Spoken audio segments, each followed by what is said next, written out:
Hello and Fakhar रागले to all of you. मैं हूं फ़खर यूसुफजई और आप देख रहे हैं डिबेट विद फ़खर। आज की डिबेट में बात करेंगे बड़े एक इम्पोर्टेंट जिसे कहते हैं कि इशू के ऊपर बात करनी है। एक तो पाकिस्तान की पॉलिटिक्स के हवाले से हम बात करेंगे क्योंकि पाकिस्तान की पॉलिटिक्स पे एक अजीब किस्म की अनप्रिडिक्टेबिलिटी है, एक अनसर्टेनिटी है। समझ नहीं आती कि इसमें बेहतरी कब आएगी। इलेक्शंस भी हुए लेकिन उसके बाद भी हमने ये नहीं देखा कि एक हालात थोड़ी सी नॉर्मलसी की तरफ जाएं। अभी हुकूमत साजी की तरफ लोग जा रहे हैं, हुकूमत बनाने के लिए। शहबाज शरीफ साहब एज ए प्राइम मिनिस्टर और आसिफ अली जरदारी साहब एज ए प्रेसिडेंट। लेकिन क्या इससे आगे जाकर हमारी इकोनॉमी, हमारी पॉलिटिकल स्टेबिलिटी या बाकी हालात में कोई बेहतरी नजर होगी या नहीं होगी? और क्या हम कभी सोचते हैं कि हमारे इर्द गिर्द, हमारे नेबरिंग कंट्रीज, हिंदुस्तान में क्या हो रहा है, बांग्लादेश में क्या हो रहा है, फिर मिडिल ईस्ट में क्या हो रहा है, क्या हम कभी सोचते हैं इन चीज़ों के ऊपर? आज इस पे बात करेंगे और बात करने के लिए हमें ज्वाइन कर रहे हैं senior analyst and journalist doctor Basharat Hasan साहब। डॉक्टर साहब, thank you very much for joining my show. जी, अस्सलाम वालेकुम। डॉक्टर साहब, थोड़ा सा स्टार्ट करना है इस चीज से कि पॉलिटिकल इंस्टेबिलिटी इलेक्शन से पहले तो बहुत ज्यादा थी लेकिन अब भी तकरीबन उसी तरह बरकरार है। आप क्या देख रहे हैं इस वक्त के पाकिस्तान में हुकूमत साजी के बाद? क्या हम कोई थोड़ा सा हमारी जो जर्नी है, हमारा जो सफर है, थोड़ा सा ये स्मूथ हो गया या इसी तरह अप्स एंड डाउन का शिकार रहेगा? देखें, बुनियाद गलत रख दी गई थी जनरल ज़िया की तरफ से जब उसने पाकिस्तान में ये एक बिजनेस जो है पर्सन, इनका नुमाइंदा, इसको जो है 1981 में जो है अपने कैबिनेट में लिया, एज बल्कि पंजाब में लिया था एज फाइनेंस मिनिस्टर। और उसके बाद फिर वहाँ से उनको पूरी तरह जो है सपोर्ट मिलती गई और प्राइम मिनिस्टर तक बना दिया। पहले चीफ मिनिस्टर पंजाब बनाया, फिर प्राइम मिनिस्टर बना दिया नवाज शरीफ को। तो वहाँ से बुनियाद पड़ गई थी और ये जब प्राइम मिनिस्टर बने, इनके हाथ में पूरा पाकिस्तान ही आ गया, तो इन्होंने फिर अपनी मर्जी का जो है यहाँ पर तरीक़ेकार राइज किया और ऐसे मेगा प्रोजेक्ट्स किए जिससे कि वैसे तो पाकिस्तान में तरक्की हुई, जैसे कि मोटरवे बन गई और बहुत सारे इन्होंने अंडर पासेज, ओवरहेड जो है ब्रिजेस वगैरह बनाए और इस तरह के जो है काम किए। मेगा जो है इंफ्रास्ट्रक्चर प्रोजेक्ट्स के ऊपर काफ़ी पैसा खर्च किया पाकिस्तान का। वो आपको पता है किस वजह से इस तरह के प्रोजेक्ट्स किए जाते हैं। इन प्रोजेक्ट्स में फिर मेगा करप्शन होती है, मेगा किकबैक्स मिलते हैं, मेगा कमीशंस मिलते हैं। तो आपने जो बात की है कि एक बात अभी आपने ये देखा होगा कि अखबारों में आ रहा है, हिंदुस्तान टाइम्स में भी आया है कि टाटा ग्रुप जो है उसके एसेट्स जो है पाकिस्तान के जो है उससे भी बढ़ गए, इतने पाकिस्तान के एसेट्स हैं। तो वो ये कोई इतनी बड़ी बात नहीं है। पाकिस्तान के जो बिजनेसमैन हैं, इनके एसेट्स टाटा से 10 गुना ज़्यादा हैं और दुबई में भी हैं, वो जो है वहाँ पे भी रखे हुए हैं, उन्होंने स्विट्जरलैंड में भी हैं जी, ब्रिटेन में भी हैं। और टाटा तो कोई चीज़ ही नहीं है उनके सामने। हिंदुस्तान के जितने एसेट्स हैं बाहर, उससे हमारे 10 गुना ज़्यादा है। और जितने वो टाटा के पास है, टाटा, बिरला, ये सारे आप मिला लें ना, ये तो नज़दीक हमारा एक बिजनेसमैन, हमारा एक जो सियासतदान है, उसके एसेट से टाटा से ज़्यादा है।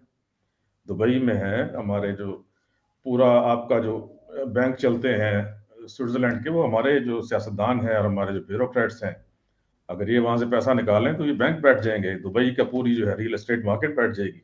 जी। 10 तो ये अरब डॉलर की तो रिपोर्ट आई मैं थी कि 10 अरब डॉलर जो है वो एक साल में इन्होंने वहां लगाया है दुबई वही में। बात कर रहा हूँ ना कि हमारा ये तो जो 10 अरब डॉलर तो वो चीज है जो कि लीक हो जाता है, ये इसका जी बिल्कुल। 0.1% भी नहीं है जो असल में रखा हुआ है बाहर। तो हम हिंदुस्तान से बहुत आगे हैं, आप ये फिक्र ना करें, उसमें कोई शक अच्छा की डॉक्टर बात नहीं। साहब। और यही वजह है कि हुकूमत इतनी गरीब है, यही वजह है कि लोग जो है भूखे मर रहे हैं, यही वजह है कि यहाँ पे ना सनती तरक्की होती है, मिडिल क्लास को खत्म कर दिया गया, बिल्कुल खत्म कर दिया गया जो एजुकेटेड मिडिल क्लास है। और उसकी जगह जो है ये सो कॉल्ड इंडस्ट्रियलिस्ट, बिजनेसमैन, बड़े जमींदार ये आ गए। अब हिंदुस्तान ने अपने मुल्क में लैंड रिफॉर्म्स किए, मेरे ख्याल नेहरू के जमाने में हुए थे, और उन्होंने जो है ना ये बड़े बड़े जिम्मेदारों की बड़ी बड़ी जमीनें जो थी खत्म की।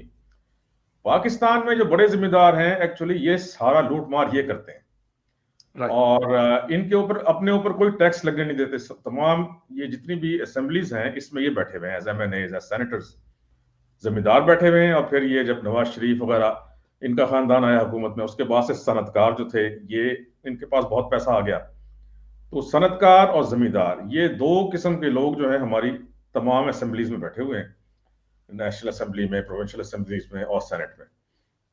अपने फायदे के, अपने मतलब के ये कवानीन बनाते हैं, अपने मतलब की पॉलिसीज बनाते हैं, अपने ऊपर कोई टैक्स नहीं लगने देते, किसी जमींदार के ऊपर कोई टैक्स नहीं है जी।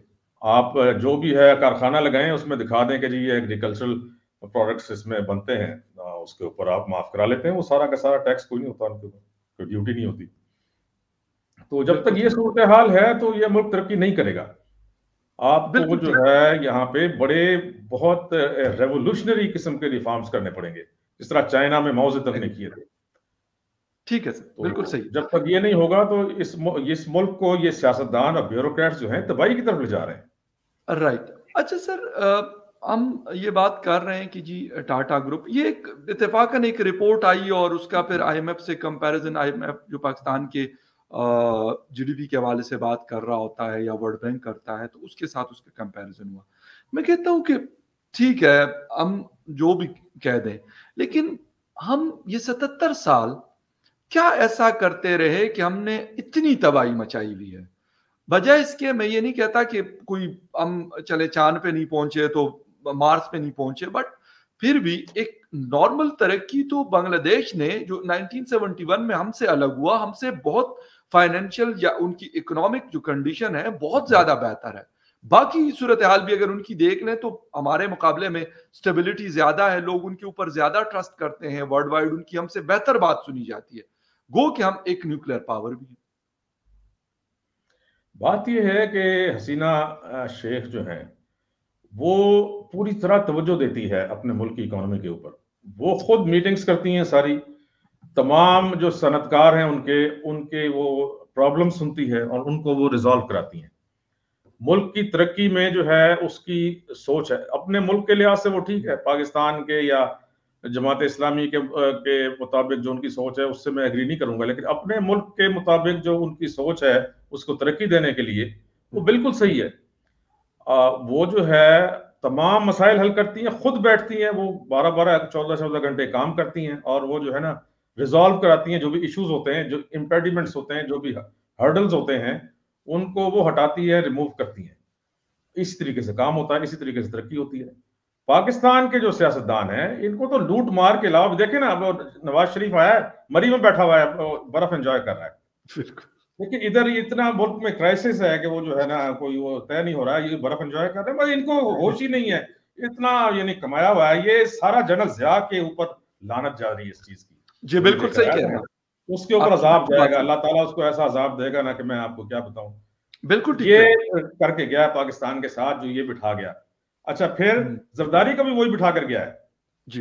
जो भुट्टो साहब थे, जो अजीम तरीन पाकिस्तान का सियासतदान था, दुनिया का, इस्लामिक वर्ल्ड का सबसे बड़ा सियासतदान था, उसको कत्ल करके उसकी जगह जरदारी को दे गया पीपल्स पार्टी।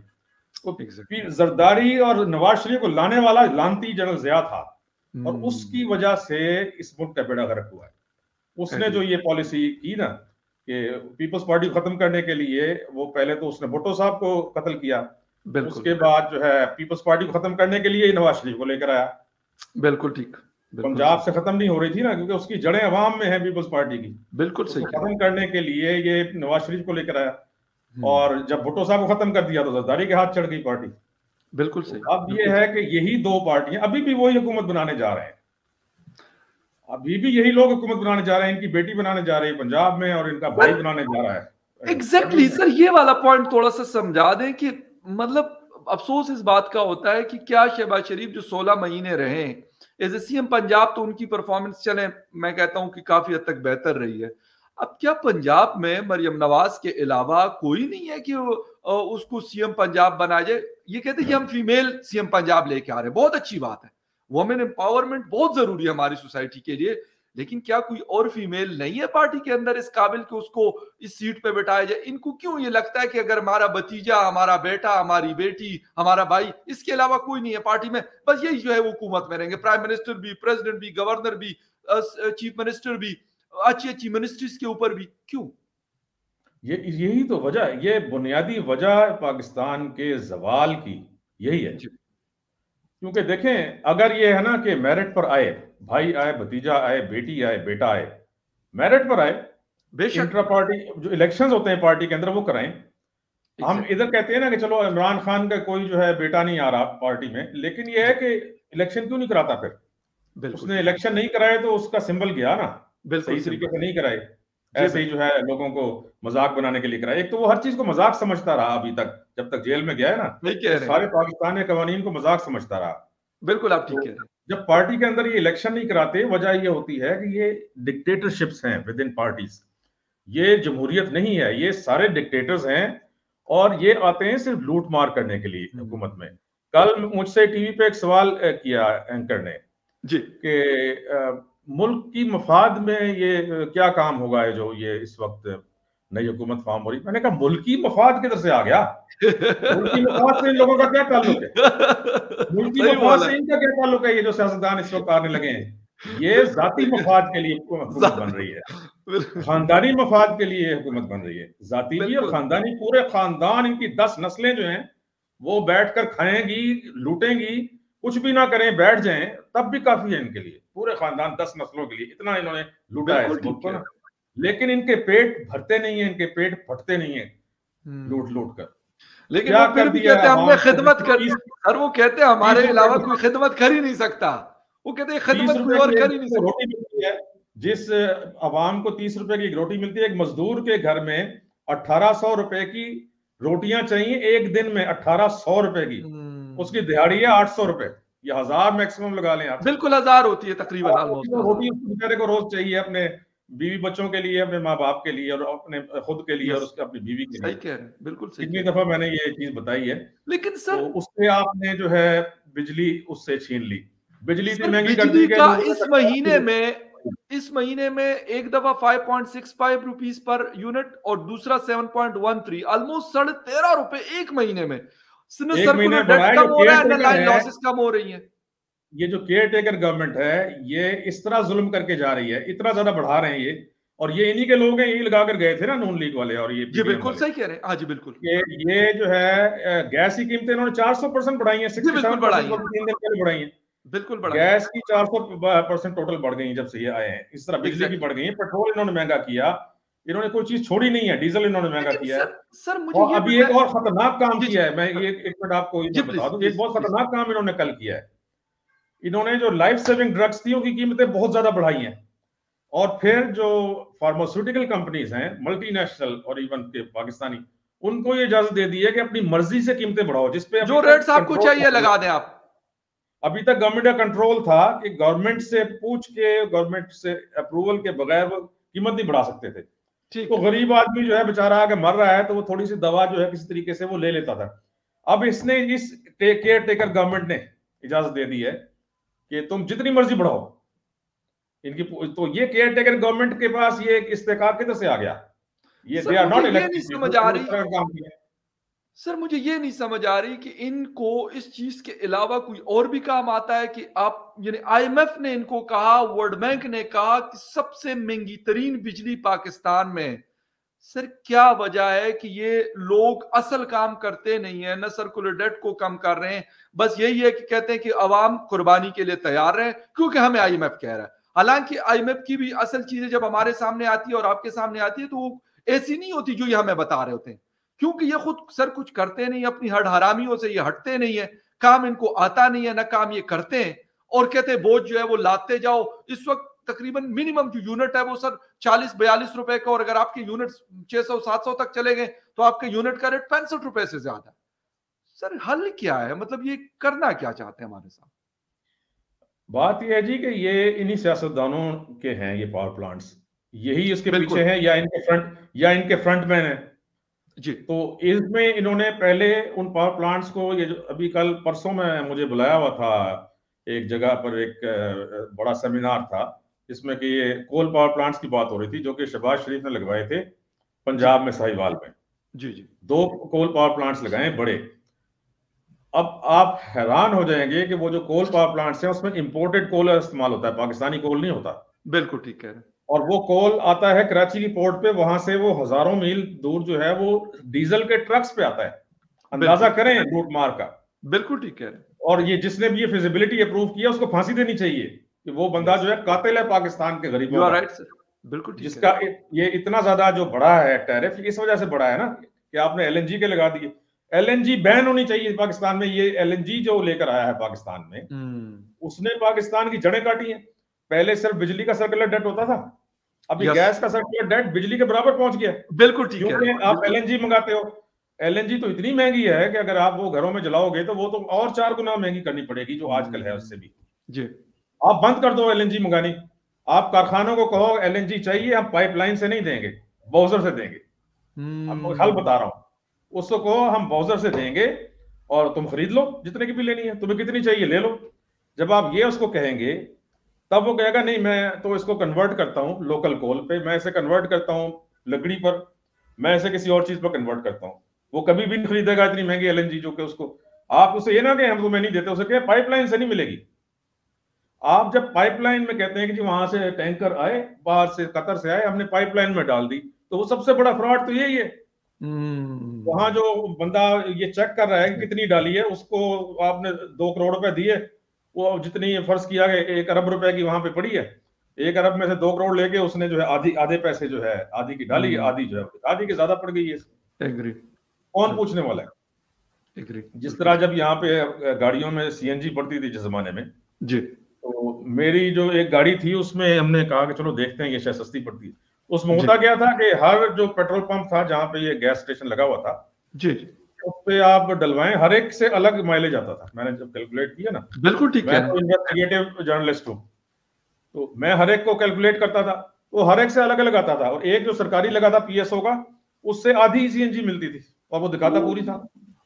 जी तो बिल्कुल। इतने बड़े चोर है, ये तो कौम ऐसी बड़ी चोर है कि बनी इसराइल में जितनी खराबियां थी ना उससे 200 गुना ज्यादा इसके अंदर है। और वो तो फिर बहुत अच्छे लोग हैं। अच्छा सर, हम ये कह रहे हैं कि ये फैमिली एक लिमिटेड कंपनी बनाया हुआ है पाकिस्तान को इन लोगों ने। भारत के प्राइम मिनिस्टर हैं नरेंद्र मोदी साहब। सर उनसे सब इख्तिलाफ हो सकते हैं पाकिस्तानियों, खैर पहले पाकिस्तानी उनके हवाले से बहुत बातें करते हैं, लेकिन अब लोग बहुत सारे तारीफ भी करते हैं। सर उनके भाई, मुझे एक जर्नलिस्ट दोस्त ने बताया कि उनका भाई है, आज भी वो कहते हैं टैक्सी चलाकर अपना गुजारा करता है। 610 अरब डॉलर सर उनके पास सिर्फ फॉरेन रिजर्व्स पड़े हुए हैं। चौथी बड़ी इकोनॉमी के मुल्क का प्राइम मिनिस्टर है और द मोस्ट इन्फ्लुएंशियल जो टॉप 10 लीडर्स हैं उनमें से एक का नाम नरेंद्र मोदी साहब है। सर उनका भाई तो कोई मतलब बहुत बड़ी बला होनी चाहिए, उसके पास तो अपने बिजनेस जेट होने चाहिए, बड़े बड़े कारोबार होने चाहिए। तो सर ये हम फर्क नहीं है कि बहुत बड़ा कि वो कहते हैं मोदी साहब से, मैंने कहा सब इख्तिलाफ हमें हो सकते हैं उनकी कुछ चीजों से, लेकिन इस चीज के ऊपर कोई उनको उंगली नहीं उठा सकता, उसके दुश्मन हो या उसके दोस्त हो, कि नहीं जी मोदी साहब जो है वो बड़ा करप्ट आदमी है और उसने जो है वो ऐसी करप्शन कर ली और अपनी दौलत जो है स्विट्जरलैंड में इतने वेलाज बना लिए और लंदन में बना ली और दुबई में बना। सर आज 10 सालों बाद भी कोई ये बात साबित नहीं कर सकता। बात यह है ना जी कि करप्शन जो लीडर्स की करप्शन है ना, जो कि पॉलिटिशियंस की करप्शन है, ये मुल्कों को तबाह बर्बाद कर देती है। अब मेरा हीरो है, एक आदमी है, एक लीडर है। एक तो जुल्फिकार अली भुट्टो था, जिसको इन्होंने मार दिया। जिस दिन जुल्फिकार अली भुट्टो को फांसी दी थी तो मैं बहुत छोटा था, बच्चा था। जी बिल्कुल तो मैंने ये कहा था कि इन्होंने जुल्फिकार अली भुट्टो को फांसी नहीं दी, इन्होंने पाकिस्तान के मुस्तकबिल को फांसी दी है, पाकिस्तान के यूथ के मुस्तकबिल को फांसी दी है। बेशक, क्योंकि उस दिन फांसी चढ़ गया था पाकिस्तान पूरा, पाकिस्तान का मुस्तकबिल उसी दिन फांसी चढ़ गया था जिस दिन इन्होंने भुट्टो को कत्ल किया था। बिल्कुल। उसके बाद से देख लेना क्या हशर हुआ है। उससे पहले पाकिस्तान में इस तरह जो है नहीं लूट मार थी, इस तरह जो है नहीं गरक हुआ था। इंडिया और पाकिस्तान का एक था रुपया, एक कीमत थी, सेम प्राइस में था, सेम प्राइस थी। और वो जो बांग्लादेश का टका, वो 8 आने का टका था, पाकिस्तान से आधा था। ठीक है ना, ये टका, इसे हम टका कहते थे जी बिल्कुल टका, तो ये पाकिस्तान से आधा था। ये भुट्टो साहब को कत्ल करने के बाद जो बेड़ा गर्क हुआ है ना, इस ये जो देखा इस खानदान को, नवाज शरीफ और इसके खानदान को, वहां से बेड़ा गर्क शुरू हुआ। और फिर भुट्टो साहब को कत्ल करके जरदारी को दे दी उसकी पार्टी। तो दोनों, यही दोनों बड़ी पार्टीज जो हैं वो पिछले 45 साल से आपके ऊपर बैठी हुई हैं, हुकूमत कर रही है। बिल्कुल सही, बिल्कुल सही। तो और वो सारा बेड़ा गर्क इस तरह हुआ है। अब बात आपने जो की है करप्शन की, देखें यही करप्शन जो है लीडर्स की, मैं आपको बता रहा था, मेरा एक तो हीरो भुट्टो साहब थे, दूसरा सबसे बड़ा जो मेरा हीरो है वो ली कुआन यू, जो ये सिंगापुर का लीडर था। जी जी मैंने इसकी काफी किताबें भी पढ़ी हैं, इसकी वीडियोस देखें आप, मौजूद हैं यूट्यूब जी पर। जी किस तरीके से उस आदमी ने एक मछेरों की बस्ती, जहां से मछेरे रहते थे, मैं जब सिंगापुर गया पहली दफा 1994 में मेरा ख्याल है, जी तो हमने एक वो क्रूज लिया उस पे, शिप पे, तो उसमें वो दिखा रहे थे वहां की तरक्की। तो एक उन्होंने छोटी सी बिल्कुल इतनी पतली सी एक वो दिखाई बिल्डिंग के जो है, ये पहले ये होता था सिंगापुर, और उसके साथ सारी मॉडर्न बिल्डिंग्स। तो कहते एक हमने छोड़ दी है ये लोगों को दिखाने के लिए कि पहले हम ऐसे होते थे। ओए होए एक मछेरों की बस्ती को उस बंदे ने, जहां कोई नेचुरल रिसोर्सेज नहीं है, कोई, यानी यस, पाकिस्तान के पास तो सब कुछ है, नेचुरल रिसोर्सेज भी हैं, हर किस्म का आपके पास जो है ना, ह्यूमन वेदर रिसोर्स है, भी है। क्या बिल्कुल ह्यूमन रिसोर्स भी है बेहतरीन पाकिस्तान के पास। बहुत अच्छा है, पाकिस्तानी बिल्कुल जाके नासा में काम करते हैं, अमेरिका में हर बड़े इदारे में काम करते हैं, सिलिकॉन वैली में भरे हुए हैं।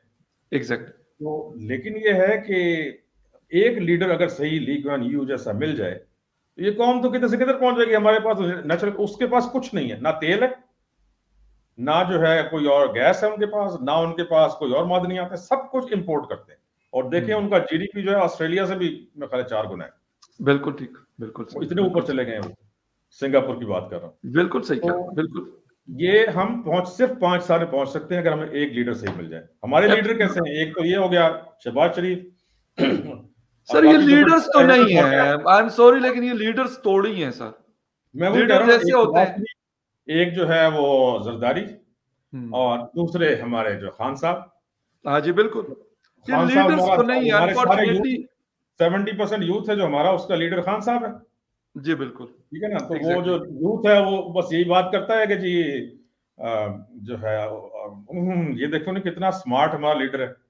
बिल्कुल हमारा हैंडसम है लीडर, जी, बहुत हैंडसम है। हमारा और लीडर ये बहुत वो हैंडसम है भाई। इसने तो वर्ल्ड कप जीता था, एक कितना हैंडसम लीडर बिल्कुल है। और 92 में वर्ल्ड कप, वही हम तो हमारे हम गले में बसा हुआ है। बस बस यही, बस तुम, क्या होता है वो जो है, बस तुम जो बस कहते हैं ना, सिर्फ तुम।